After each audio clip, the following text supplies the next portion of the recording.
इमरान खान साहब को जेल में डालने से तो आपके ख्याल से फर्क नहीं पड़ेगा? पार्टी एकदम से डिमोरलाइज नहीं होगी?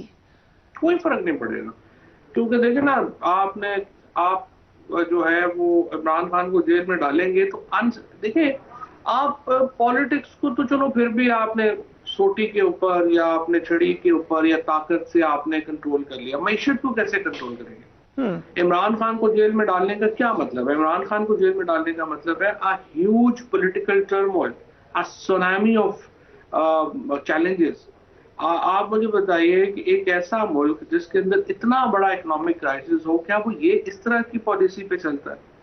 आपको तो रिकंसिलिएशन की तरफ आना चाहिए, आपको तो मामला को सुधारने की तरफ आना चाहिए, स्पेशली जब इमरान खान और तहरीक इंसाफ कह रही है कि हम तो नहीं, हम लड़ भी नहीं सकते, हमारी कैपेसिटी भी नहीं है और लड़ना चाहिए भी नहीं है। आप देखें ना इस वक्त फिर, और इस वक्त ये जो चैलेंज खड़े किए पंजाब गवर्नमेंट ने स्पेशली एथनिसिटी को लेके, मतलब मुझे तो खौफ आता है कि हम एक इतनी बड़ी हमने भट्टी में बैठे हुए हैं, एक चिंगारी इसको मामले को बिल्कुल जो है वो तलपट कर देगी, और कोई सोच ऐसी है ही नहीं कि कैसे कंट्रोल होगा।